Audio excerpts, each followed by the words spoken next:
Welcome to the Good Guys podcast. We have the illustrious, the legendary Bert Kreischer here. He needs no introduction, and we can't use the Good Guys mic flags. By the way, that's a bad place to get in media, is when you need no introduction. Is it? Yeah, that means people hate you also.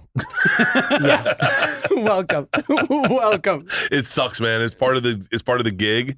It's like, you think about, like, I think about that a lot because I've been into a lot of Two Dudes podcasts lately.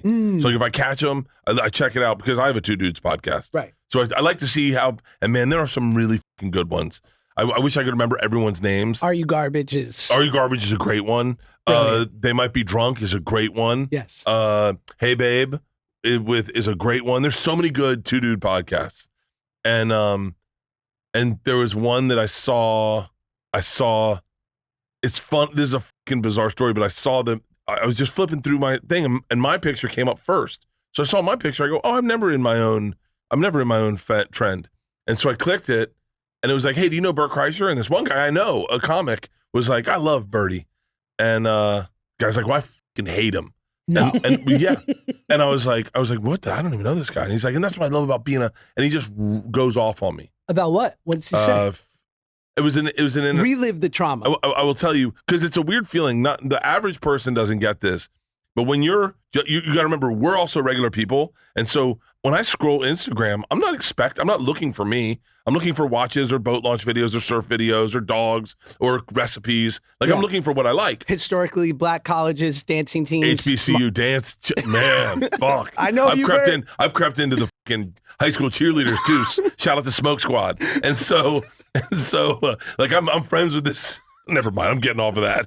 And so then I get bummed out. It's a weird feeling when you hear people hate on you because it rushes up. It's almost like you get broken up with. Like it's like a rush in your heart, and you're like, whoa. And then you can't not look at it. You go, I'll just put it away. And then you're like, well, how bad is it? It's like a dark spot on your skin. And they're like, I think that's skin. Well, that's what's out on your tongue. And you're like, oh, now I got to look at it all day.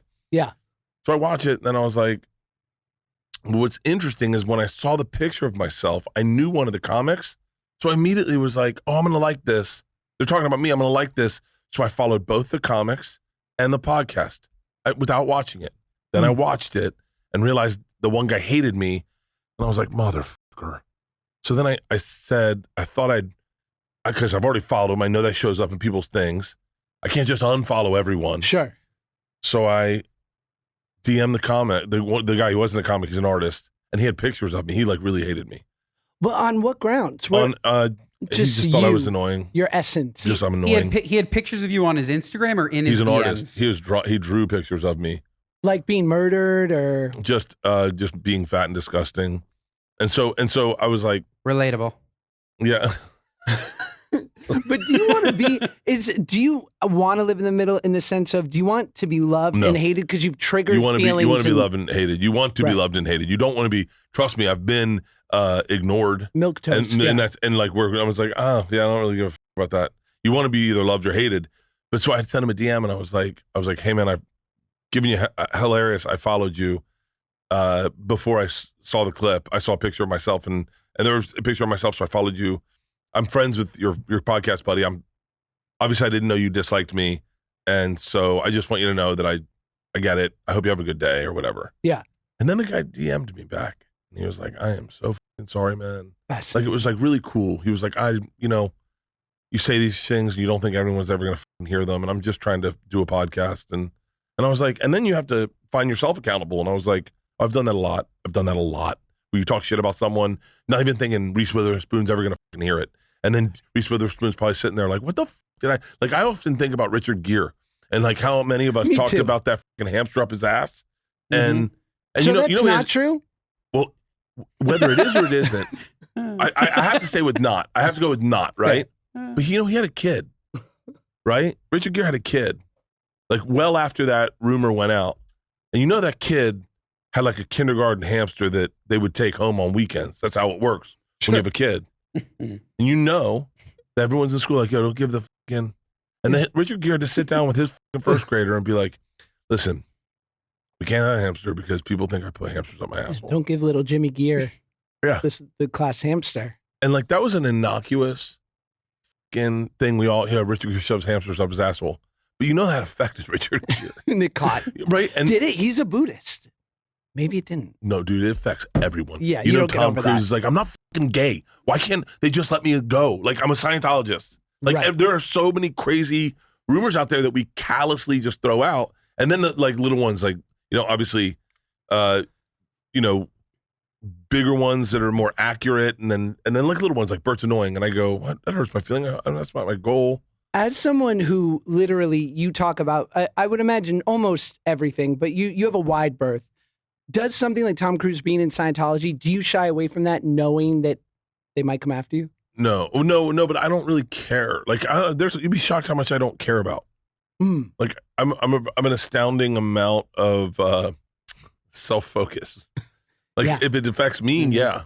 Like, but I'm also I play with every bit or everywhere angle I take especially with comedy. First of all, I started to try to celebrate things, to go like, maybe I would be into Scientology.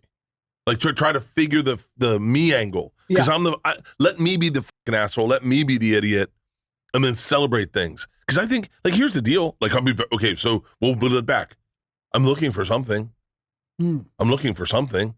Like, I'm curious. If you told me that Christianity worked, I'd lean real hard into it. If you told me Kabbalah was still kicking, I'd check it out. Is it? Where This is a really good time for us to try to convert you to Judaism, because we do it during most episodes, but it was kind of just the perfect entree. We're so very if you want, Jewish. I'll set you up with a rabbi. It'll be nice, and it won't be easy. It'll actually Rabbis be are incredibly slick. difficult. It'll be very Rabbis are difficult. slick. Well, that's going to go on the cover of Anti-Semitic Times. Rabbis are slick. No, I didn't mean it like. I didn't mean it like. no, but like rabbi, like Sarah Silverman's sister's a rabbi. Right. Like, you can chill with a rabbi. Yeah, they're down to clown. Tough to chill with a priest. Rabbis be fucking too. Yeah. Oh yeah. Yeah. They can. Yeah. Priests give off. First of all, they all smell kind of weird. Like, they smell like your grandma. Yeah. And they're always It's incense and diabetic shoes. It's bad breath. Yeah. All Josh, priests have that's bad the breath. episode. That's the episode title. Rabbis be f***ing. Thank you guys so much for supporting the podcast. And when you support our advertisers, it allows you and us to give you this podcast for free every week. And one of our sponsors who we've had for a really long time now that we are so happy to partner with is Nutrafol, because the reality is we're all going through hair issues, and it's taboo and it's unfair and no one's talking about it. And damn it, when it's in the shadows and you feel like you have to go through it alone is when these things get really, really tough. And it's not only affecting men. Like, did you know that hair thinning happens to approximately 1 in 2 women? And if you're among them, you're not alone, because thinning is normal, but Nutrafol helps women address it from within with science-backed supplements. Now, if you want like visibly thicker hair, or maybe just like less shedding, I mean, I love my wife, but sometimes she leaves my car. I'm like, oh, dude, I didn't know we got a pet. You know what I'm saying? Like, where are they? And I don't say that to her face because she'll divorce me. But, millions of Americans experience thinning hair. And it's not only common, but it's normal. And among women, it's not openly talked about. And going through it can feel lonely and frustrating. But with Nutrafol, you'll get the #1 dermatologist recommended hair growth supplement, clinically shown to improve visible thickness and strength. And I love that it's clinically shown, because that means that they're really doing the due diligence instead of just, promising you a bunch of things that they haven't actually checked out. Now, from postpartum to menopause to plant-based lifestyles, and no matter your life stage, Nutrafol has 4 unique formulas to support women. And it's drug-free, it's physician-formulated, science-backed, it's great. So you just go to Nutrafol.com to take their hair health wellness quiz. You'll identify some of the causes of your thinning hair, and Nutrafol will give you a personalized plan for better hair growth. Take the first step to visibly thicker, healthier hair. For a limited time, Nutrafol is offering our listeners $10 off your first month subscription and free shipping when you go to Nutrafol.com and enter the promo code GOODGUYS. Find out why over 4,000 healthcare professionals recommended Nutrafol for healthier hair. Nutrafol.com, spelled Nutrafol.com, promo code Good Guys. That's Nutrafol.com, promo code Good Guys. Yo, I've been crushing Pillsbury since I was a kid. You know it's great. You know that little Pillsbury dude is cute as hell. But more importantly, if you want simple recipes and you want to have a Pillsbury crescent roll on your plate for your weeknight dinner rotation, Pillsbury's got you covered, okay? Look, I know for me, I like to have simple, easy recipes that my son's going to love and that he can, kind of enjoy and not overthink. And it's going to have plenty of what he needs, whether I want to do a pepperoni pizza crescent roll or a chicken bacon ranch crescent roll, ham and cheese crescent roll. Get some of that delish crescent roll that's classic. I mean, I'm built like a crescent roll, let's be honest. Have you seen my legs? I digress, but if you go to Pillsbury.com, there's plenty of recipes for that delicious weeknight kind of meal, and it's as easy as fill, roll, bake. Okay, dinner prep in 30 minutes or less. And yeah, I mean, it's picky eater pleasing. And I don't mean to throw shade on my beautiful son, Max, but he's picky. And sometimes it's a problem. But the reality is when he sees that crescent roll can come out, he knows he's going to have something delicious during the week. And it's going to be quick, easy, and just really fun. So if you want a quick and easy spin on weeknight recipes, check it out. It's in the dairy aisle. That's right. Find more weeknight dinner recipes at Pillsbury.com. Rabbis be They do be fucking, man. I wanted to be Jewish twice in my life. When I was around bar mitzvah age, obviously. Sure, it's a good time. It's such an easy time to convert people. Oh, if you guys God. were smarter, you would fucking lean into 13-year-olds. It's a wedding. You for a want to come into 13-year-old. our grind line? Like all you got to do is sign this waiver. That's it. You're in. You're Yeah. loaded. Oh, you do not get invited unless you're Jewish. And then there'll be a lot of 12-year-olds be like, That's good. how do I get in? I want to be Jewish. Yeah. I wanted to be Jewish when I was like 11, 12, because all the kids were going to rabbis of their, bar mitzvahs of their older siblings. Mm. So like they'd come back and David Jermaine would be like, man, the Fabricants bar mitzvah was crazy this weekend. And then Nell would be like, I can't believe we danced as late as we did. And I'd be like, wait, you guys are 11. You guys are dancing? Yeah. And then I was like so jealous. They're like, we snuck out to the, not a country club. You guys weren't allowed in those. Still not. Still not. My sister-in-law wanted to get married and one I was like, I can't go. I was like, they won't let me in. She's like, no, that's not true anymore. I'm like, yeah. No, it's true. It's true. They don't like us. They don't like us. I went to this Soho club one time for a meeting, for a general meeting.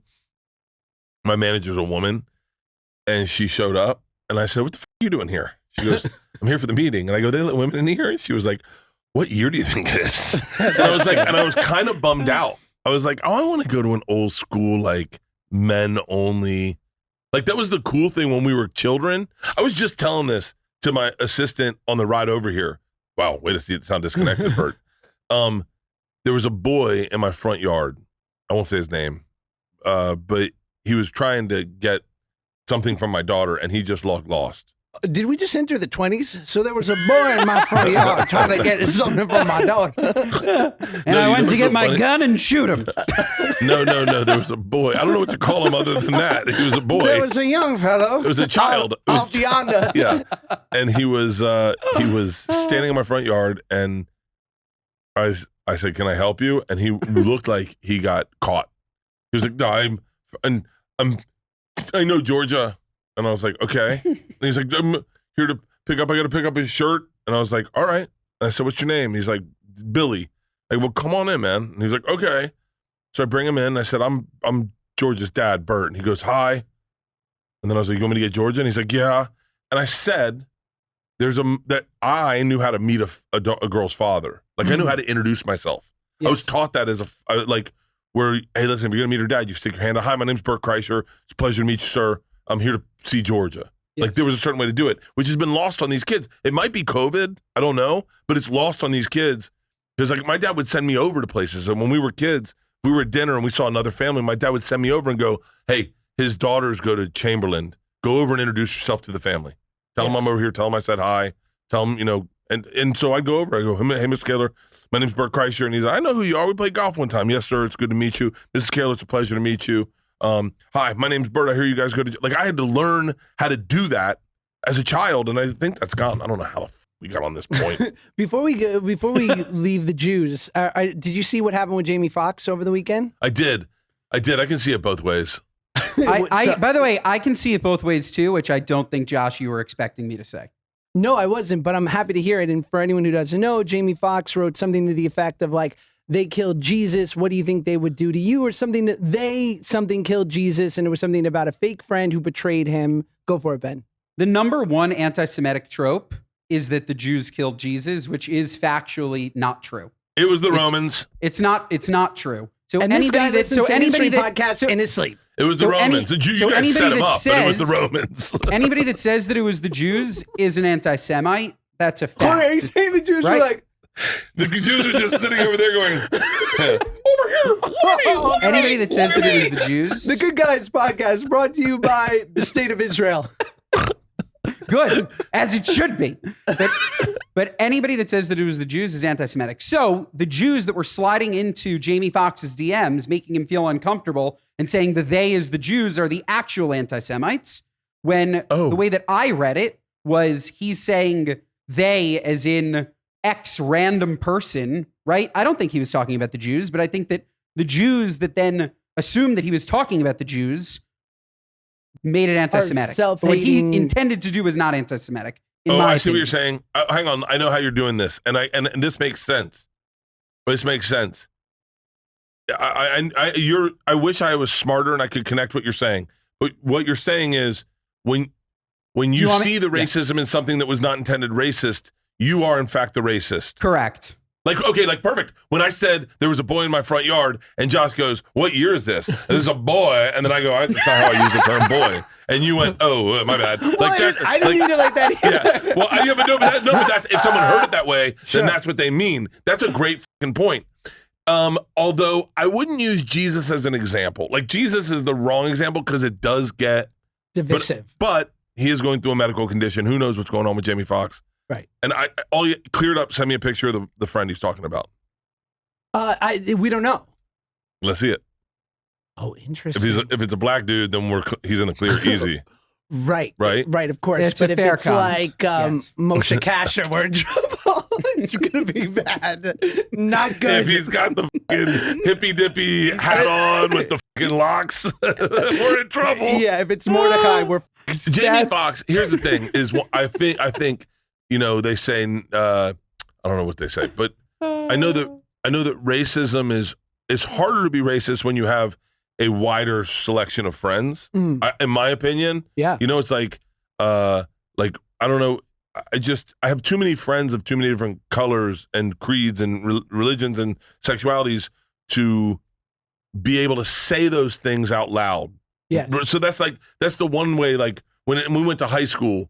Like our school is predominantly Cuban, so and Puerto Rican or mostly Cuban, but you definitely never made a Cuban joke. So there were so many Cuban people around, right. Or if you did, it was so between friends. Jamie Foxx has way too many Jewish people in his life to be saying something like that. Right. You know what I mean? That's just anyone in Hollywood has way too many Jewish people in their life. Are the two families that I'm best friends with are Jewish, and I don't even think people go, I don't see color. I don't see Judaism sometimes. Yeah. Like I just know it's all around me. I live in LA. But that's it, by the way. Like I think it's assumed that we're everywhere, but we're a very small percentage. Isn't that crazy? Well, like, you guys aren't in like Omaha. Well, yeah, they sprinkled us around, but that was as a result of like Tim Blake Nelson's from Oklahoma City, because after World War II, the Jewish sort of societies in America were like, they'll never be able to round us up again. So send some to Oklahoma City, send some to Omaha. Was this a real thing? Spread them around. Yes. It's like the fucking Hells Angels. Like Montgomery. Like, yeah, there are Jews in the South.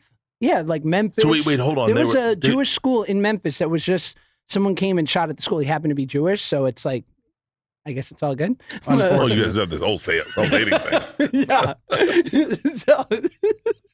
There's a huge Jewish population in Mountain Brook, next to Birmingham, Alabama. North of Birmingham. Well, you guys were very progressive, like have always been very progressive, but during the civil rights, I'm always astounded by not astounded, but when those Freedom Riders, the Mississippi's Burning 2 kids. Yeah. I'm always shocked that like that's like a different type of person than I am. Like, I don't know if I could do that. I'm being serious. When you see like those movies where they go, we're going to go down and we're going to register voters. Yeah. I go, I don't know. Like, I don't know if I have that. The same thing with, I look at like the guys that like Jocko Willink, who goes to war and does like 4 tours. I don't know. I go, I'm so selfish. Right. Like, I don't know if I would go, someone else will figure it out. You know what I mean? Yeah. So like, yeah, but you guys have always been very progressive. Guys, I love Element. You love Element. Why do we love Element? Because Element is the best little pack of electrolytes that I have found because it's 10 calories. It's delish. They've got plenty of flavors. I like orange. I like raspberry. I like lime. And it's got everything you need and none of the junk. No sugar, no coloring, no artificial ingredients, no BS. If you're on keto or low carb or paleo, it fits into those diets. And it's a science-backed electrolyte ratio with 1,000 milligrams of sodium, 200 milligrams potassium, boom, helps with those cramps, 60 milligrams of magnesium, boom, gonna help with sleep. I know that magnesium for me is gorgeous for sleep, okay? And the reality is if you get headaches, if you feel fatigued, or you're probably not properly hydrated. And that's an issue. I know for me, I always thought like, I'm not an athlete. Like I drink enough water. Why do I need electrolytes? But the reality is that it can help prevent and eliminate headaches, muscle cramps, fatigue, sleeplessness. It can help with hormonal regulation and nutrient absorption. That's what electrolytes facilitate, hundreds of functions in the body.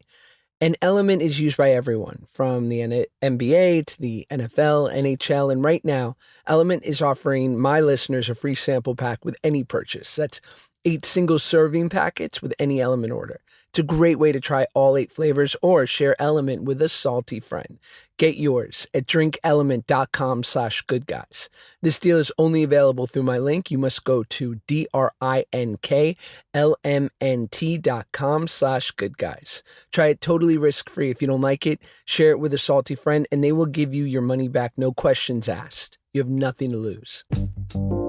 I love HelloFresh, and I swear to you, I never thought I'd be a guy who has like ingredients show up at his house in a box and then pulls out a recipe, whips it up for my family, and is like literally raving about it to his listeners. But I love it and I needed it.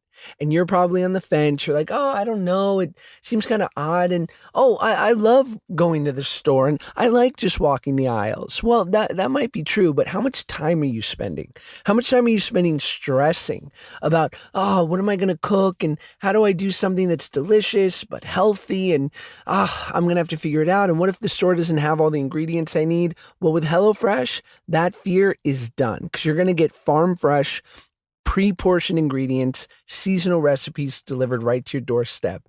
It saves you time and it saves you stress, okay?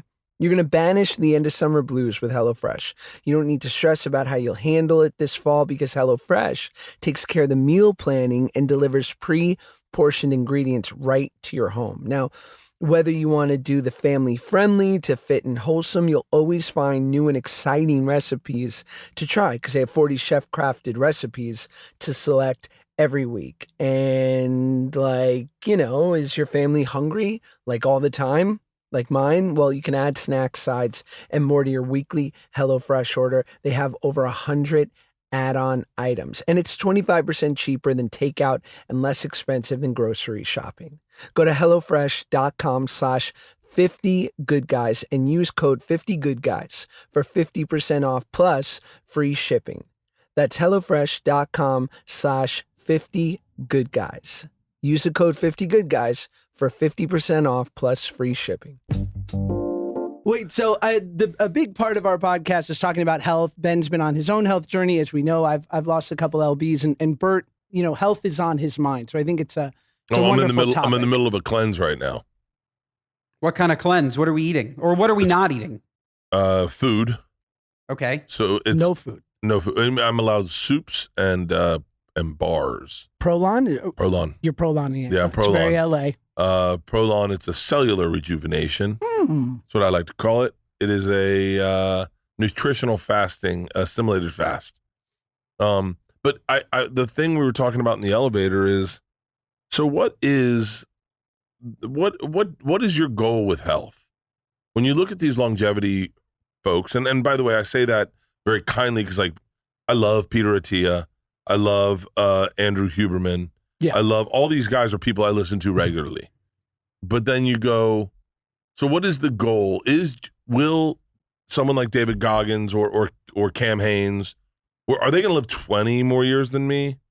Like I know, like when we look at our parents now and our parents' parents, the healthy. My dad's best friend, his partner, and I hope he doesn't hear this because it's going to sound bad, but has been overweight his whole adult life and has never exercised. Sure. They're both 74. And I would argue that my dad's partner is in better shape than my dad because my dad exercised and now he has bad knees and bad hips. My dad ran marathons. Right. So what is the goal? What are we looking for here? Because in my present goal is just to like feel better on a plane, feel better, like get up out of a chair easier, like not put on shoes and not get winded taking a shower. Like I get winded taking a shower. Like which part? The lathering? The lathering. Yeah, it's a lot of torque. It's a lot, and it's like, and then you got to, and it's disgusting, and then you got to get like to wash your. Like I'm really reaching. Sure. Like I mean, wiping my ass. That's a really good one. Like when you get to 255 is the threshold where wiping your ass becomes pretty easy, and then above that you're like, it hurts a little bit. You're pushing organs. Yeah. And so like, what's the goal? I enjoy working out the feeling afterwards of like the mental clarity, but like other than that, like what are we looking for? Because like it is crazy to think that someone would spend their day doing this. Sure. Right? I mean, Yeah, like it is. not It's me. almost like. Not me. Are you working out? No, And no, Ben not is at all. your size. Ben's like 6'2". You were what, 280, Ben, and you're now like 250? I was 290. I'm now 245. Okay, so similar. That's cool. Wait. Structure. And it's just eating less. I've lost weight. I've lost probably 50 to 60 pounds 3 times in my life. And I've come to the conclusion that it has nothing to do with being in the gym. It has everything to do with what I'm putting in my mouth. And I don't enjoy the gym. Like it's just not something that I've ever gotten into. But you asked, what am I looking for? For me, the heavier I get, the worse my mental clarity is. So I'm looking for a clearer mind always, like that brain to mouth, wanting to be quick with a joke or with a conversation or with whatever it may be. When I'm leaner and when I'm eating better, my brain works better. So that's always Really? what I'm seeking personally. So my thing really is alcohol. Like that's my real problem. I can eat really clean and I still gain weight. Mhm. Like I was telling my assistant on the ride over, I've been eating clean for a while and I just weighed myself. I was the heaviest I've ever been. And I was like, and I weighed myself on the day that I was like, this is the day you don't want to weigh yourself. Like, you know, when, like usually you go, all right, I'm going to check in. And you're like, not today, tomorrow. Yeah. Let's do a diet then. Let's find out where we are. And I was 268. And I was like, this is f***ing ridiculous. This that is hurts. Yeah. By the way, I'm in, and no one's going to believe this. Physically, I'm in pretty good shape. Yes. I can bench 220 10 times. I do CrossFit every day. I have plantar fasciitis. I'm fat right now, so I'm not running. My cardio levels are low. But Is there I am anything active. worse than plantar fasciitis? Anything in the world worse?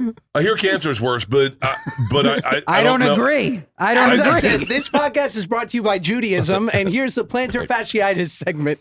I hear pancreatic cancer isn't even as bad as plantar fasciitis. It It's hurt not. lupus sucks. It's not. Like the tennis ball under the foot. Like it's a terrible. It's terrible. It is the worst feeling. I hear just so because me and you are probably on this path. I hear gout is pretty fucking bad. Oh yeah. Oh yeah. I hear gout's and like I'm in the King's disease area. but The name but of at this least episode gout is gout at least- adjacent with Bert Kreischer. At least gout you can wear with a badge of honor, right? Like you've eaten good. You're like, I got gout. I'm proud of it. Plantar fasciitis is just so terrible. And fun fact, there's more plantars in the US now than ever before because of pickleball. Oh, please. Pickleball is giving Thank God. everyone I'm so tired of people plantars. thinking they're athletes because they play pickleball. that game. Play tennis. Yes. Play fucking tennis. Yes. Yep. Here, let me see a full swing. My parents can play pickleball. Oh, I'm in the kitchen? Get out of here. I'm in your Fucking kitchen. Jesus. Yeah. By the way, I was obsessed with pickleball for a long run. I like it. I like it a lot. Yeah, I'm It's a lot of obsessed with fucking it. I fun. played it on Saturday. I love it. That's how I got paraplegitis. Wait, so my question to you is, are you still on the roid game? Yeah. So you're on steroids. I'm on testosterone. And your BFF, Tom Segura, Yeah. he's on all the things. And he's He's on also all on the things, he's yeah. also on the Ozem. Yeah. Why haven't you tried that? Because I didn't want. I'm still a little bit of a cheat code guy. Like I don't want to. The only reason I'm on testosterone is because my cardiologist says it repairs your liver. So that's why I got on it. I was never going to do it just to gain strength. I had no interest in that. I didn't know. I feel better. I sleep better. I have more mental clarity. I literally feel better. But Ozempic just didn't. It wasn't like I wasn't there yet. Yes. I mean, if I was there yesterday, 2 days ago, I was there. I was like, "Give me Ozempic. I'm done." But I wasn't there. I have other buddies on it too, and they're doing great. They look good. They're losing weight. But there's a part of me that goes, that's not going to fix the problem. The problem is impulse. It's mental. It's mental. It's like Or is the problem just living during this age in this country? Like, again, speaking as a big guy, it's just very, very hard to understand the portions that you're supposed to eat and eat them. Right? Like you said, you said you're eating clean. For me, I'll eat clean too. But if I eat too much clean, it's still too much food. We eat so much fucking food. And I don't know. I think it's almost impossible for certain people to lose weight because our eyes are bigger than our stomachs. And we want to keep eating to make ourselves feel full, even if we're just eaing chicken. If you have 500 grams of protein, it's still a problem. Here's the thing. Here's why I did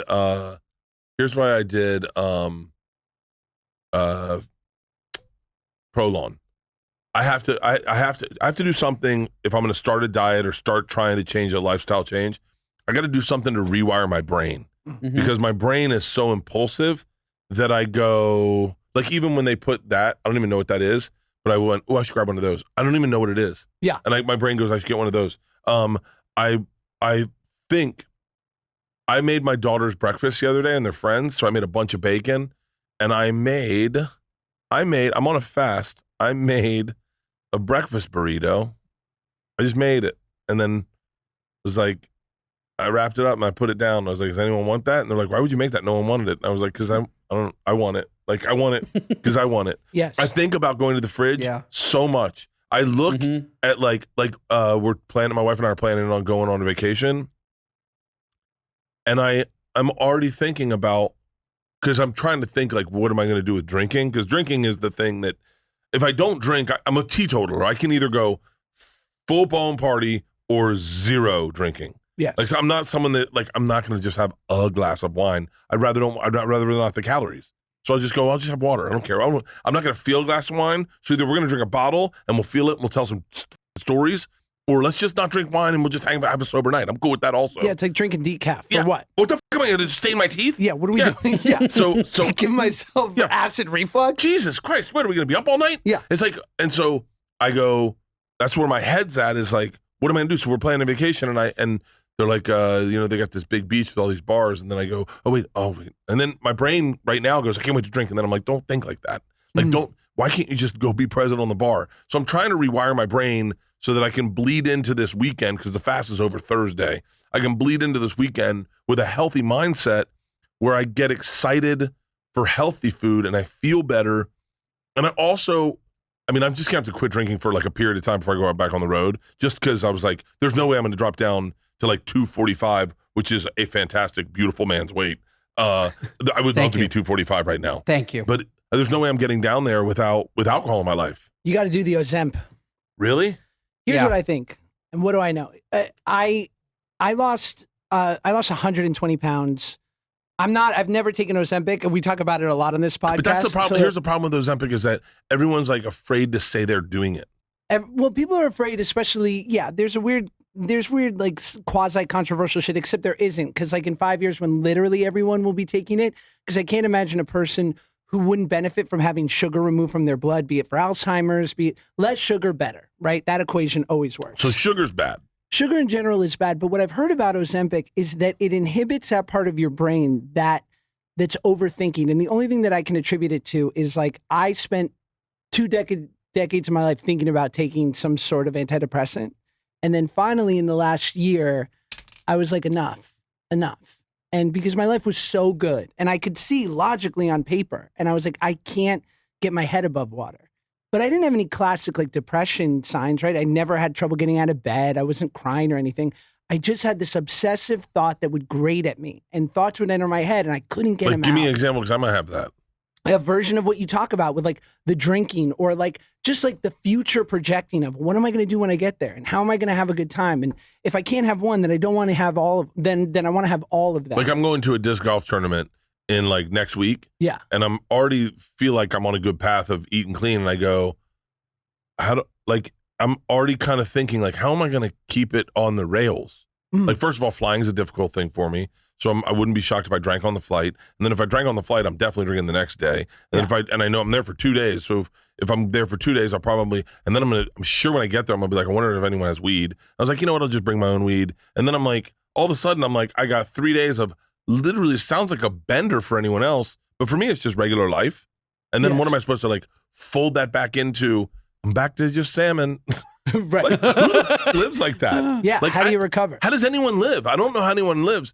And I'm cool. So then we get back to the thing, right? Is David Goggins going to live 25 years longer than I?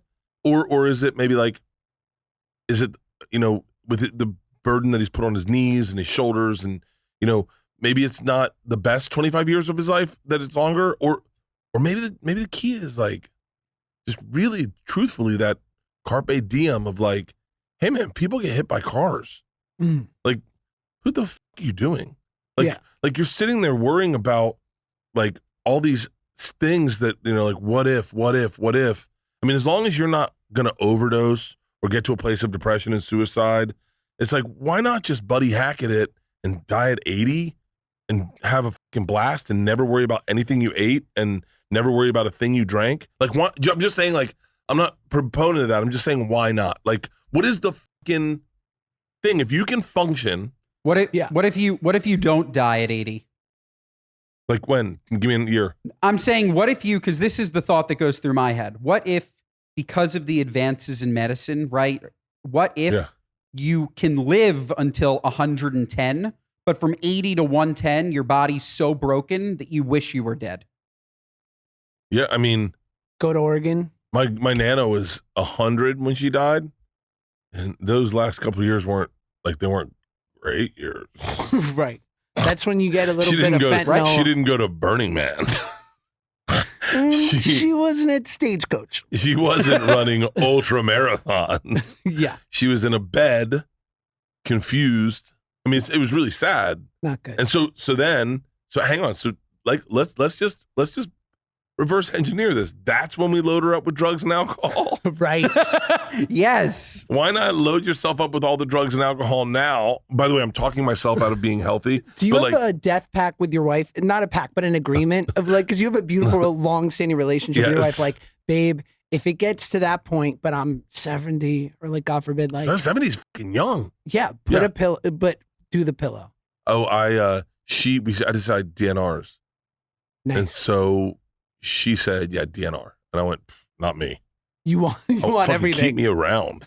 Keep me there. I want to wake up from a, like, Snow Whited out of a, like, just like, what? She's like, and I'm like, you brought me back to life. Yeah, I'm not gonna DNR her. I'm gonna fucking. You're gonna override her use DNR? her like a fleshlight. He is such a doting husband. He comes in every day, like right around like 11:30 at night, just to check her up, and he cleans up her face and cleans her. Bert stops by the nurse's station with a pizza, like, give me 20 gals. Enjoy its deep dish. Hey, you guys got a towel? I'm gonna go to see Leanne. Oh my God. That's true love. That's really beautiful. That's true love. She's good, guys. She's good. Now we are two very proudly, happily married men, and this pod inherently gets a lot of female listenership. So you and your wife have a beautiful relationship for almost 25 No, years. 20. We've been together 22 years, and we've been married 20. How do you do it? What's the secrets? How do you stay married? How do you stay happy? This is a brand new conversation that has to be had. Is we were just regular and doing great. Like we were regular and doing great, and had sex maybe once a week. Probably once a week, but that was just due to my schedule. It's like if I came home, that's how I reconnected. Great. We had a great group of friends. We laughed. We don't fight very much. And when we do fight, like yesterday, we got into a fight. We were talking about this. I said to her, "Well, I'm either full on or I'm either totally drinking or totally sober. Like, what's wrong with me? And then she said something that bothered me, and I go, "Hey, I'm being super vulnerable right now." Like she was angry. She said something mean, and I go, "Why would you do that?" And then we went to REI, and we're not talking. And I walked up to her with matching overalls, and I was like, "Hey, can we make up and buy matching overalls?" And she laughed, and she was like, "They're not going to look good on me." And I was like, "They're going to look great on you. We're going to, please." And then I was like, "Can you say you're sorry real quick?" She was like, "I'm sorry. I was just angry because you were weird about how I was driving." And she's like, so we're really good at making up. Like we're really good at making up, and that's me really, because I learned at a young age how to apologize. It was very valuable. My dad taught me a few things that were amazing. Humility is number one. How to apologize is number two. And then my dad did this really crazy thing that at a young age, he told me that I loved being under pressure. So in a weird I don't know if it was like he planted the seed that forced the tree to grow, but I love pressure now. So like any pressure situation, like testing for a network, that's when I perform. I don't, all the time, non-pressure ones, I don't perform. So, or I don't care. But when you put me under pressure, but the key now is, so my wife goes to Vietnam. She's sitting in bed with this lady. I won't say the lady's name, just out of privacy. And they're in opposing beds. They're sharing a room. And my wife's saying, what's the key to your relationship? They're talking about, she's like, you guys have a good relationship. And Leanne's like, yeah, it's pretty easy. We don't really put much work into it. It's just fun. We have a good time. Bert likes to have a good time. So I just kind of follow him around. And then this lady said to my wife, at a time when the girls started to get older, I decided to start dating my husband. Like I said, we should date each other like boyfriend, girlfriend. Like do shit we did when we were boyfriend, girlfriend. And so we started to have date night where we get dressed up and we go out and we find a new restaurant and we'd sit down and we'd hang out and talk. And then my wife, I don't know how she did this, but she translated that into sex. And so all of a sudden, my wife, I'm going to tell a story out of school. Maybe I've told this before. I'm not really certain. In the driveway? Give it to us. I know it, but they don't. How do you know it? Because we're close. Have I told this before? I don't know it. I don't know it. So my wife makes this decision to start dating me. Now, mind you, I'm in Australia when she has this conversation. So I'm gone for a full month.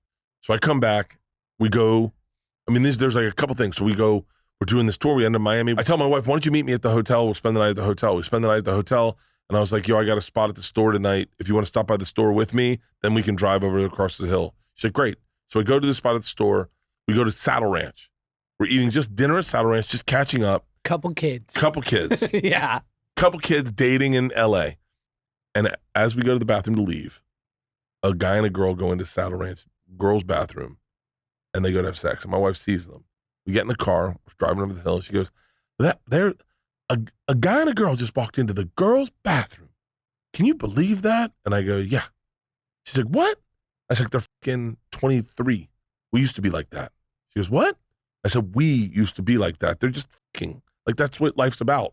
They're just kids. They're having fun. I don't know how that landed on her. But by the time we got onto the top of Mulholland, that bitch was like, we're fucking the second we get in the driveway. So we pull into our driveway. She pulls under the carport so none of the girls can see from the rooms. It's like 1 a.m. And immediately she jumps over into the passenger side. That's right. I was drinking. She was sober. She drives into the passenger side, starts making out with me, gets totally naked. And we have what undeniably is one of the top 5 sexual moments we've ever had in our entire life. One's on a jet ski, one's in my truck, and this is in that top 5. I'm seeing it through line, and that's on a moving vehicle. It's in vehicles, and it was fucking outrageous, and it was crazy. And at that moment, my wife's like, it's fucking on. I'm dating this dude like when we were young, and she just like fun stuff. And I can't go into too great a detail, but like, I'll give you a perfect example. My wife was never like, I remember one time I said, can I because we've been married like 14 years, and I was like, hey, would you want me to like tie you up or something? She goes, no. I said, okay. She goes, why would you want that? And I went, I don't know. Like I mean this respectfully, but it would feel like I was being shamed for suggesting something out of what we normally did. Sure. So I learned that's fine. That's her parameters. And I love this woman. We'll stay within those parameters. I remember there was a toy one time, and I suggested it, and she was like, I don't want that. And I was like, okay, all right, I'm done. I won't ever do that. The other night, she was like, I should tie you up one night. And I was like, wait, where? And now this is a weird thing because I start going, is this a trick? Because I brought this up one time. Sure. But now she is in this like, let's explore, let's have fun. She's saying wild shit. We're doing wild shit. I'm behaving with her the way you would on like a really fun college girlfriend. Like a really fun college girlfriend who's like, it's summer. It's us. We're all the only ones here. Let's have fun. Let's get fucking wild. Yeah. And that's how my wife's behaving. And I'm telling you, it is like, it's changed in a way where she knows without a doubt how I feel about her. And I know without a doubt how she feels about me. And we're like never been more connected ever. Fucking ever. And there was a period where it wasn't that we were disconnected, but we just didn't have that. Was it that you were raising kids, you were building your career, and you guys were in the trenches? My wife attributes it to two things. Number one, she's getting ready for empty nest. Like she's getting ready because Isla's getting a senior in college. She's getting ready for when it's just me and her. She wants to make sure that I'm not. These are all my thoughts, not hers. I think she's like wants to make sure that I don't have a wayward eye, because when it's just me and her, some people get depressed as fuck. We have a friend that left this chick and was like, I upgraded. Fuck it.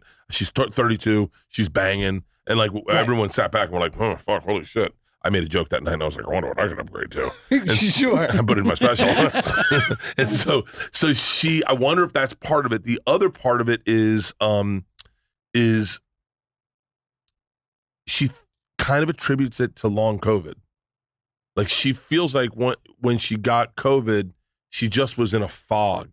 And then we all went to these same doctors and got them to do our blood tests and blood work. I got on testosterone. My wife got on this thing called I shouldn't even say progesterone. I think that's it. Yeah. I think that's it. Yeah, estrogen and stuff. Yeah. And so my wife all of a sudden has this zest for life where like she is just fucking at it. I mean, this is a perfect example. I mean, this is so unlike my wife though. Like we had to go to Montreal I had to get an award, and so I was like, "Yo, let's go to fucking widespread." I just casually said, "I want to go to Widespread Panic on Sunday." She's like, "Let's go." I was like, "What?" She's like, Let's go from Montreal to Alabama, and then go see Widespread Panic, and then we'll fly home." And I was like, "Huh?" I was like, "What about the dogs? What about the kids?" Like there was always an excuse, right? Like I got the dogs, I got the kids. Your mom's coming in Thursday. I want to make sure the house is clean. I got there was always something, and then we get this invite to go to this jazz festival Saturday and Sunday, and Leanne's like, "Yo, let's bounce. Let's go see Mary J. Blige is going to be there. Let's go to the jazz festival." And I'm like, "Hold on, like you want to go to a jazz festival?" Like it's weird as a husband because I was always the one suggesting we should do stuff, and there was a rule: I couldn't suggest things out loud on text without running it by her first, because she goes, "You're always making me look like the bad guy." Like because I'd always be like, "Yo, let's do this." And then everyone would be like, fuck yeah. And then Leanne's like, we can't. We have the kids. We have the dogs. We have the this. Your mom's, there was always an excuse. Now all of a sudden, my wife is like a fucking gets after it. We went to, during the Fully Loaded tour, we had to go take Isla to go look at a college. And we looked at the college, and then one of my favorite bands was playing in Chicago. And I was like, this is how you are on tour, but you're like, I don't have anything Tuesday, Wednesday, Monday, Tuesday. My show's not until Thursday. I could technically fly into Chicago, see the band on Wednesday, get the tour bus to meet me there. You're very free on tour. You can do whatever the fuck you want, because all you got to do is get there. So if you want to take the tour bus here, go there, do whatever the fuck you want. But that's not the way my wife used to be. And then she's like, let's go see Goose. And I was like, what? She goes, let's go see Goose. Let's go to Chicago. Girls, you want to go to Chicago? And all the girls were like, yeah. Stoked. Yeah. And so then we all went to fucking Chicago, went and saw this band. My wife's jamming out. She'd never even heard them. Now my wife found a new band. My wife has not discovered new music. That's like my biggest key to trying to stay young right now is find new music. Like your morning sun. Find new music. Like everyone's like, go out and find the sun and do 20 minutes. 20 minutes of that and then box breathing. No and then sunglasses. Don't touch your phone for the first 20 minutes you're awake. Make sure to have a full glass of water. Yes. All these rules that are on there, I go, it. Discover a band that you've never heard of, and fall in love with them because that will bring you more joy than any morning sun's going to find you. So can you give me some advice as Please. a guy with 2 kids? I have a 4.5-year-old and a 10-month-old. And it's not lost on me that at times where my wife and I will get into it a bit, a part of my brain goes, shut up. You have 2 kids under 5. And that is the only explanation for anything that's an issue between you two from now and for probably like the next decade. Like we're so in it. We're so at battle right now. Like in the last 7 years, my wife and I like got married, bought a house, moved into the house, had 2 kids, lived in Canada for work for a year, like went through a pandemic. Yeah. I'm like, yeah, dude, we've been through quite a lot. And so a part of me goes like, no, we're not dating right now. We're like, we need to be a unit and raise these damn kids. Right now, you guys are in a foxhole. Yes. And you just got to make sure that when you peek your head up, you don't get shot. Right. And you got to watch out for each other's back. And this period, it stinks that you waited so long to have the second one because you just extended it by 4 years. Sure. But like this period is up until they're until your youngest is probably, I'm going to say 15, because you got to just, you're a team, and you're a team that's not always going to be on the same page. Like that's the other part is like, so like my oldest smoked weed when she was 15 and I was fucking livid. And I didn't consult my wife on how do we parent this. I was just parented it the way my dad did. I parented everything the way my dad did. Raise your voice as loud as you can get, scare the fuck out of everybody. Don't hit anyone, but make sure they know we're serious. Yeah. I didn't realize that I should have just talked to my wife and be like, hey, what do you think we should do about this? I was so angry. Yeah. So angry that my kid would take away the fucking childhood. Scared too? Is this a preview of more bad to come? Does this gateway? Yeah, scared is what direction are we going in?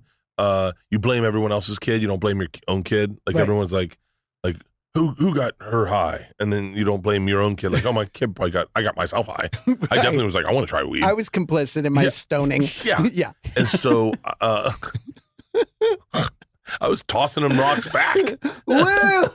And so I didn't, and then I had to work through it in therapy about like, what, how do I parent this right? And then even when I learned how to parent it right, my wife wasn't parenting it right. Like we never really it's like, cause you're not ready for it. It's almost like 2-on-2 basketball and the other team's been playing like for years and you guys just met. So you don't have any plays together for the whole, up until they're like 12 years old, the whole time you're just bounce passing back and forth to each other, like hoping they don't steal the ball. Yeah. Cause you don't know what the fuck you're doing. And no one does. And all your older friends that give you advice, they know a little bit more, but they don't know much more. Right. They don't know much more. And your kids aren't their kids. You know how many times people it's crazy. You'll see parents that are so far off the rails. You'll see such bad parents. That's the funnest part about being married is shitting on other parents. Oh my God, it's gorgeous. Dude, to this day, we trashed a parent last night. Just trashed her. And she's a therapist. They're the most fucked up.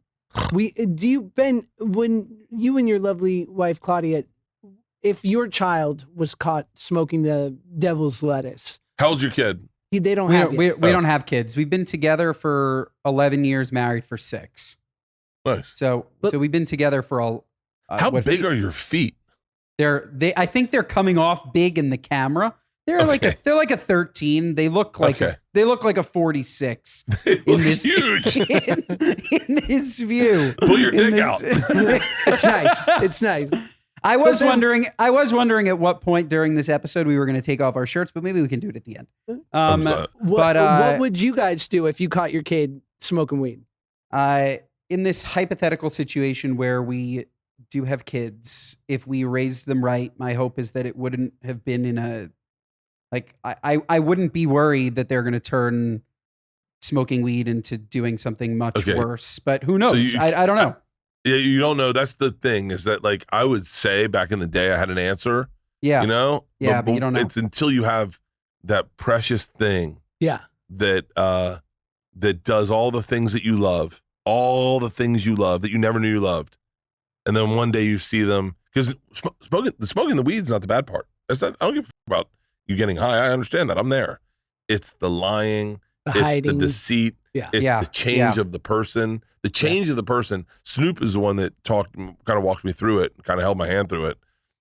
It's that your child's growing up and they don't need you or they don't want you. They don't need you and want you, and all of a sudden they're not sitting on your lap anymore and they don't want to tell you how their day was. They just want to go to their room and we all did it, but that's the part that hurts. And so my anger was more at like her growing up. Yeah. We had a fight today. They're not a bad one, but like, you know, me going to her college is kind of problematic because and she goes to Yale, right? She goes to Yale, yeah. Right. And so she doesn't want people knowing who she is. Fair. She doesn't want people knowing that I'm her father, and then that's how they care about her. Do you want me to cut out the Yale part? Let's cut that out. No, keep it out. Keep it in. Keep it in? Yeah. Are you sure? Yeah, Because you're literally talking about how she doesn't want people to know. Does she go to the top 5 Ivy League school in New Haven, Connecticut? So, it's not Yale, right? It's not Yale? I just made that up. It's Georgetown. So she... No, it's not. I'm never going to tell anyone where she goes to school. A girl named Georgia going to Georgetown? Georgetown. She's at DeVry. So she's in the University of Phoenix. Okay, good. University of Phoenix. Is that the new DeVry? So she's finishing med school, and she said to me, the very first time we went up there, it was problematic. We were dropping off for school, and just kids saw me, and then they'd be like, "Oh shit, you're that Georgia," and then it changes everything. No one treats her like a regular person. They treat her like something that she isn't. She's like, like that, and it just changed everything. So when parent weekend came around that year, she was like not really certain she wanted me to go because she didn't want me to like blow up her spot. Yeah. And I understood. And even during drop off, me and I like kind of dipped out and we did all the errands, like ran to Target and brought stuff back. And I didn't really hang out in the dorm. I didn't like I saw her room, but I didn't like Leanne was in her room and in and out, like doing everything. Yeah. So this year, we were talking about parents weekend, and I just booked shit. I was like, I'm not gonna ask to go. I'm gonna put it so that it's easy decision for her. Mm. And then I guess she said to Leanne, like, Dad's not going to parents weekend? And Leanne's like, you clearly don't want him at your school. She's like, that's not what I said. And Leanne's like, well, that's definitely what he heard. So we booked stuff. And then she was like, well, that kind of hurts my feelings. And Leanne's like, well, hold on. You were pretty certainly clear to him you didn't like him around because it changed the way. She goes, that's when I was a freshman. Things might be getting different. I don't know. Like, I don't know how I feel. So today I said to her, let me know. I'll move a date. Let me know. And then immediately when I said that, it got contentious and like, no, don't move a date. And I was like, no. She said, do what you want to do. And I was like, motherfucker, like we fight because we're the same person. We fight like we're the exact same person back and forth. It's like fighting in a mirror. I just had my first fight with my son at 4.5, or like my first moment of like, this needs to be disciplined because we don't let him watch YouTube. He loves YouTube. He loves Dude Perfect. He loves Ryan's Toys. He loves YouTube, but there's no level of standards and practices for YouTube. Oh, none. Right? Especially, and there's so much kid shit, but even as small, a nuance thing of like the kids are inherently whiny because no one's checking it. So we say like, you can watch kids Netflix or you can watch like PBS Kids. Yeah. Because we just know it's been screened, it's safe. So but somehow it always comes on and I just go, Max, turn off YouTube. It's not a thing. And then the other day on Sunday, I was like, Max, turn off YouTube. And he goes, I just turned it on, dude. And I was like, time out, go in your room, time out. And he was like, what? And my wife comes out and she has heard this now and she would love to be like, calm down, Josh. And he goes, what? She goes, what happened? He said, I just turned it on, dude. And she goes, time out now. Like her echoing me, I was like, I'm going to come. I was like, this is good. And he was like, right upstairs, 4 minutes, time out in the corner. You know, one of my favorite parenting stories is by Jason Nash. Have you ever heard this story? No. So his ex-wife comes down and she's like, you need to talk to Wyatt. He just said, "F it to me." And Jason was like, What do you mean? She's like, well, he needs to be put in a timeout. So Jason went up and said, Wyatt, Mom said you said f it. And he goes, yeah, I did. And he goes, well, how did you say it? He goes, what do you mean? And Jason's like, well, I mean, if like you were doing like Legos and it just got too complicated and you're like, f it, then that's okay. Because I've been there, buddy. But if you like, were like, hey, it was just the way, like Jason's rationale. Jason's been such an interesting parent to like watch parent because he is still such a child. Yes. And I am such a fucking child. Yeah. But like that mentality of like, if you were doing Legos and you're like, f it. Like it just made me laugh so hard. So true. The YouTube thing is tricky because you really, it's impossible to parent that and you don't know what they're getting. Right. Like I remember Isla was into, she's gonna lose her shit if she hears this, but she's always been into anime. And then one time we're in the car and I was like, what you watch? I'm cutting that out for her sake. You're welcome, Isla. And I go, what are you watching? And she goes, I don't know, this is weird anime. It is fucking hensha porn. And I'm like, Isla. Have you seen that, Ben? No, but I've heard of it. It's extreme. For anyone who doesn't know, it's like the most extreme graphic but animated porn of people getting really horrific just, shit. Yeah. Yeah. Hey, what do you think of Matt Rife? I love him. Love him, right? Oh yeah, of course. He's fucking crushing. Yeah. Can you comprehend that? Because I also love. No, I can't. You talk about how like you always say like, thank God I got famous later because you had to develop as a human. Because you said like, if I got famous in my 30s, I might have just been a gigantic asshole. Like I would have been. I know how I feel about myself now, and I understand that that's not accurate. Like as you start to believe your own hype at some there's a part of when you start getting famous or successful where you want to tell everyone that didn't believe in you to go f off. That's the definite part. But when you're old enough, you realize they were right for a very long time. So you're like, you don't tell anyone to f off. You just like, thank you. Yeah. Just thank you. Like people I just thought hated me, I realized never hated me. They just didn't see it. And I was like, and I had to show it to them. I mean, Matt's, I will say this about Matt. He's got an interesting road ahead of him. Like there's a lot of opportunities open for him. First of all, he's extremely fucking talented. And he's also got himself here. Like that's the other thing people need to remember. I'm not going to say other names, but a lot of the times the people that popped or blew up, they got popped or blew up because they got cast in something. Sure. And then all of a sudden they popped because they were the right fit for that puzzle piece. And then they got ahead of themselves and thought, oh, I'm the right fit for that puzzle piece. So I fit in everyone's puzzle. And so then they're like, I'm the fucking man. And then they got, and that's the assholes. That's who no one likes. I'll say his name, but I'm not going to say it out loud. But like, there's a bunch of those. There's a bunch of those that like, and then you get like, and then like Matt Rife got himself here. Like everyone needs to forget that. Everyone needs to forget thinking that this happened on accident. This didn't happen on accident. He put the work in. He grew the fan base. He did the fucking TikToks. He did the material. He's been doing stand-up for a very long time. He's worked with Ralphie May on the road. Wow. I mean, he's been doing the work, and he got himself here. It's a big difference between getting yourself to the party and being invited by the people that threw the party. And that's what I think. That's why I think Matt's going to be an interesting road to follow, because those people, when they get put into movies or put into television shows, they kind of already know what they want a little bit. Is there a part, I remember I was, as we have to be ambiguous during the current strike, but I remember I was working on something that was really, a big moment for me a few years ago. And I randomly had a phone call with Mr. Beast. Dude, I just fell in love with Mr. Beast last night. Dude, he's going to be the first YouTube billionaire. He needs to stop sending me candy bars though. Like I was losing weight. I was losing weight at a rapid no. clip. And I'm telling you, I'm averaging 1 to 2 bars of the peanut butter every night because he sent me 600 chocolate bars. What am I supposed to do? He sent me a s'mores kit. I'm not going to use the s'mores kit. So he's great, but they need to remove me. I'm getting too much weight. It's when I was working with Jason a lot and David Dobrik on YouTube, and I'd been doing social media like exclusively for years. And then I got like back into doing traditional stuff, and I'm up in Canada doing this thing for 9 months. And we're chatting. And I was like, yeah, I'm working on this thing. I'm excited. And he goes, oh, yeah. He's like, but that's going to take you to YouTube for like 9 months.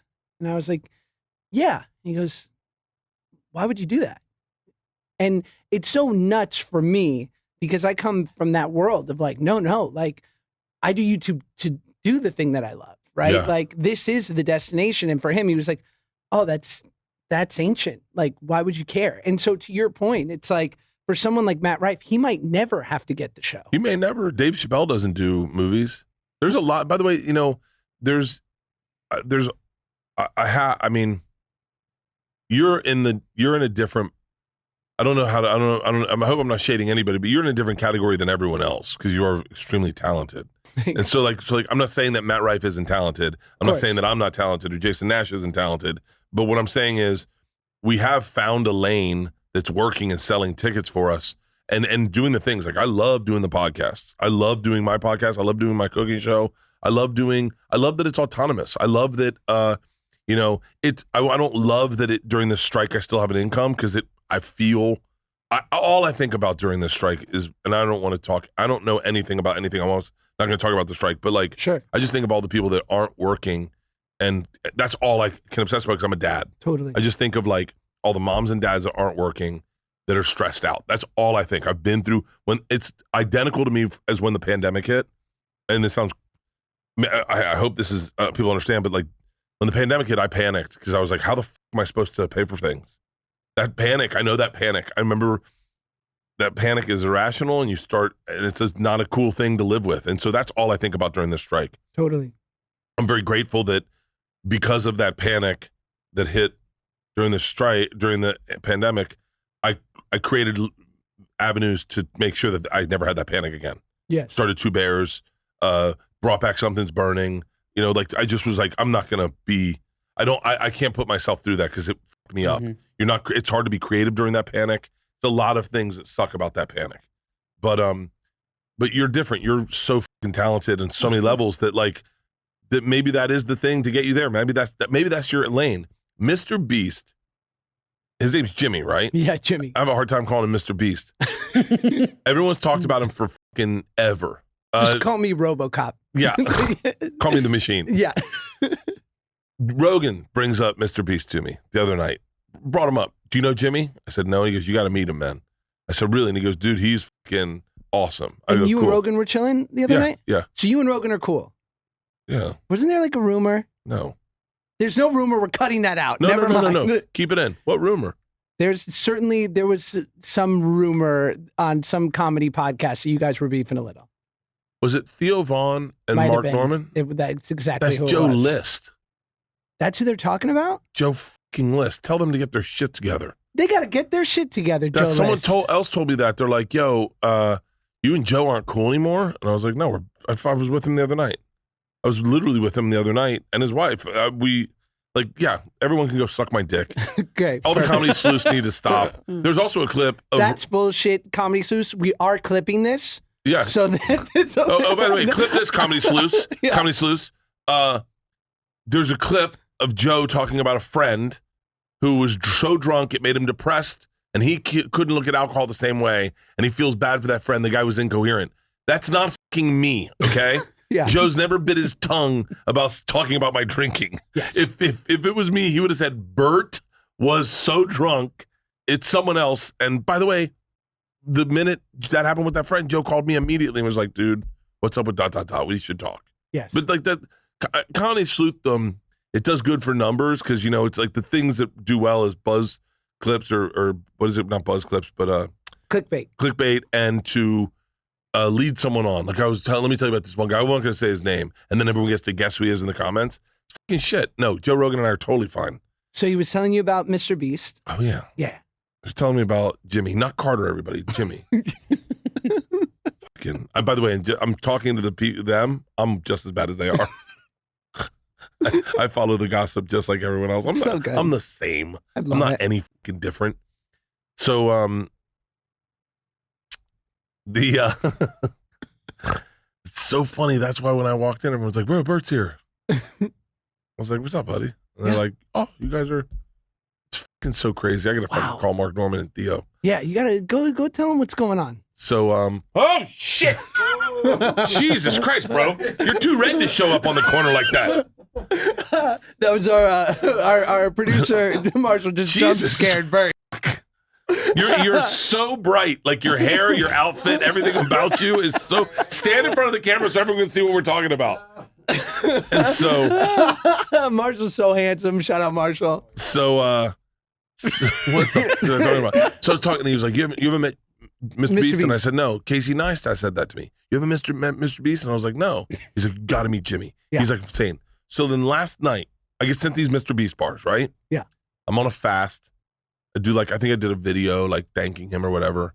I get on my phone, and Mr. Beast, like the fucking phone knows, shows up 7 days on a raft, and I immediately go, "That's content I'm here for." Yeah. And I watched it, and then I started to watch all his videos. Yeah. I will say this: I've made this offer to Saturday Night Live. There's an open offer. I'll forego my tour. I'll cancel the entire tour, and I'll do this whole season for whatever they pay. Whatever they pay the lowest people, I'll pay it. I'm good. I'll just be a feature player. I don't need to be like the star. I'd like to work my way up, but I would love to do a season of Saturday Night Live. Just as like for an experience, like almost like a fantasy camp. Yeah. And I'm pretty funny and I'm pretty good. I think I could help, but I would love that. I love that. I think that would be a cool thing. I'm not certain about guest hosting. I think the nerves on that would be way too much, but it would be cool to have that experience that Spade and Norm Macdonald and Farley and Sandler and all those guys had. It would be cool to like see that. Yeah. Be at 30 Rock in the writer's room it's a shorthand that those guys have all experienced that I've always had. I'm not saying I'm jealous. I'm saying like, although I probably am a little, but it would be cool to have experienced that once. Yeah. Like the fact that Mulaney would go there and to get a haircut, like just that world would be neat to dip your toe into to see what it's like. Yes. As a 50-year-old man, I'd fucking love that. I'll say that again to Mr. Beast. Yo, I'll fucking stop all podcasts, come out to North Carolina and live with you for fucking 5 months. Wow. But his ideas are good fucking ideas that I look at and I immediately connect to. He's YouTube Rain Man. He really is doing like cool shit. He's brilliant. Where I go, that is fucking fascinating. Like I was on a deep dive all last night. No, granted, I'm sober, so I'm like, I do have the attention span of a 14-year-old. I'm like scrolling, and I'm like, he really does know what the fuck he's doing. Like it's cool. And these have 54 million views. I literally thought to myself, what? Because I have ideas that I wanted to pitch as TV shows. I go, what if I just did them? I was like, do I have enough money to just do them? He once live streamed himself counting to 10,000. He's a genius. He's a fucking genius. You know what? And he makes so much money. Feastables made $250 million last year. The candy bars. Wait, hold on. Mr. Beast counted to 10,000. It might have been more. It took over 12 hours. So when I first, you can find the video online. When I first got on Twitter, I said if you sign up, if you add me, I'm going to write a song and put your name in it. Thinking it'd be like 100. And it was like 3,000. So I played the guitar and sang for 3,000 names. Just Jimmy McCaffrey, and just kept playing this. And it was like fucking ridiculous. Can we find those out there? I doubt it. There's a lot of things I did that are really fucking hilarious. Yeah. That are just gone. Like, it's funny. I think people only know me as who I am today, but there's a part of my work that was really inspired back when I was younger, where it was like fun with no boss, no audience. Like, you've seen my What Will the Maid Think? No. So I used to leave the hotel rooms in like really crazy ways and then leave a big tip, so that the whole premise was, I wonder what the maid will think. And so let me see if I can find one for you. Yeah. But I used to do that, and there was no audience for it. I wasn't like putting it on social media, or I was putting it on Twitter at the time. You got to Google it. It's pretty fucking awesome. I can't find it right now. Oh, hang on. I should just type this. So like I used to do leave the room like this. Yeah, with like a crazy like I used to blow up doll in the back. Or no, that was the lamp. Oh, it was the lamp. Okay. Yeah. Or like bed sheets, like you're climbing out from the second floor motel. And then there were these other things I did that were like, what was the one I was just thinking of? Not the Ring, but like I just had fun. I really had fun like as if I wasn't trying to brand it or do anything. And then right before I kind of popped, I had like 5 TV shows I was pitching that were really fun. Like one was called Moat Crashers, like bath crashers and like yard crashers. Yeah. Mine was I want to build a moat around someone's house. Like every man's house is his castle. Every castle deserves a moat. You go into, and I pitched it to like networks, and they were like, "That's the dumbest idea in the world." Now I wonder if I could build a moat around someone's house and just go like, "Hey guys," and like host it, and be like, "It's Bert Kreischer. Welcome to Moat Crashers. Every man's house is his castle. Every castle deserves a moat. We got Jim here. Jim, you said you'd have a moat," and he's like, "Fuck it," and he's like, "Let's build him a fucking moat." And then you build a moat around a dude's house.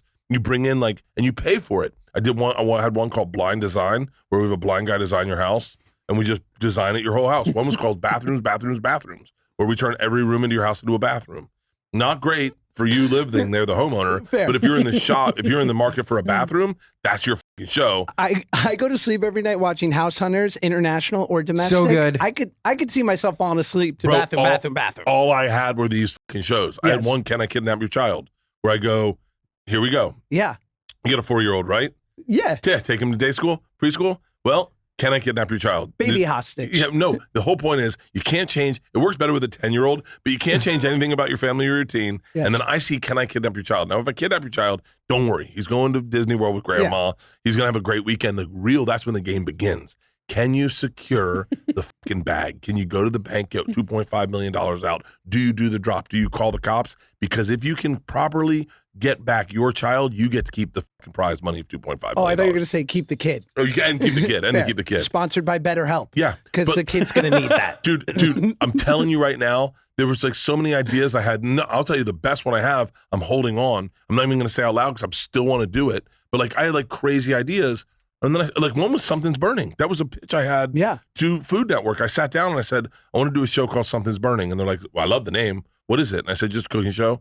And they're like, you can cook? And I was like, not really. And they're like, well, wait, what is it? And I just go, you get fucked up with comics. Yeah. And we just talk shit. And they're like, why would anyone watch that? And I was like, I don't know. This thing would be good. And they're like, yeah, I don't know why that. I go, comics are funny and we're good on podcasts and we can fucking good with an activity. We're good with an activity and we can all make fun of each other and it'll be funny. And they're like, yeah, I don't see it. They've tried to buy it twice now. I'm sure. Since. And so I had one called what was it? What is it? Say a word for old people. Geriatrics? No. Seniors? No. Old social associations. It was basically for older people? Geriatric senior citizens. Dentured adventures. Dentured adventures. So it's people with dentures, and I take them out. I go to an old person's home, and I say, guys, maybe 6 good months. What do we want to do? What do we want to do? I'm filling dreams. You name it. We do it today as a team. You choose to do it. If you don't want to do it, someone's like, I've always wanted to ride a horse. I go, let's go horseback riding. And you like take a bunch of old people. For old people. What's that? Like Make-A-Wish for old people. Yeah, Make-A-Wish. It's like Make-A-Wish. Who wants to go skydiving? Let's go fucking skydiving. Yeah. And I pitched these all to travel. I picked one called Black vs. White, where it was me and Warren Sapp, and by the way, he was in. And we go in and we go churches. Who's better at churches, black people or white people? And so, but what the thing is, me and Warren are teams. We're friends. So we go in and we see an Asian church. We see a gay and lesbian church. We see a fucking Protestant church, a Catholic church. We go see all the different churches. And then in front of a mixed congregation, we deliver our sermons, me and him. So it's basically, it's not black people versus white people. It's Warren versus Bert, but we name it Black versus White because you get the fucking views. I had so many fucking stupid ideas that I was like, Mr. Beast, I'd love to fucking sit with him for a month. I'll just take a month. Wow. Where I just move in and I go, hey, let me just be a part of your think tank. Because that's the shit that inspires me, is like coming up with stupid fucking ideas and then Mr. Beast going, let's live on a raft. I'd live on a fucking raft in the middle of the ocean for a week. Are you shitting me? Are you fucking kidding me? That guy's badass. I just deep dove him. That's so funny. I just deep dove him last night. Bert Kreischer, what an honor. Subscribe, do the things. Ben, what's our final plea? Find us everywhere. Bert, it was unbelievable to have you. This episode is no less than 5 stars. If you give it anything less, honestly, you're probably anti-Semitic and you shouldn't be listening anyways. 5 stars, Spotify, iTunes, Stitcher. We don't know, honestly, all the places. It's anywhere that you can find it. YouTube, courtesy of Jimmy. 2 Bears, 1 Cave is my podcast. I got a podcast called Bertcast. I got a cooking show called Something's Burning. I can promote my special because that's not in the union, correct? No, 100% it is. No. Anything Netflix is. Yeah. Okay. Edit that out. You got it. I'd like to promote my cooking show, I'd like Something's to- Burning, my podcast, Bertcast, and my other show with my buddy, Tom Segura. 2 Bears, 1 Cave. And that's it. I got nothing else going on. Love you.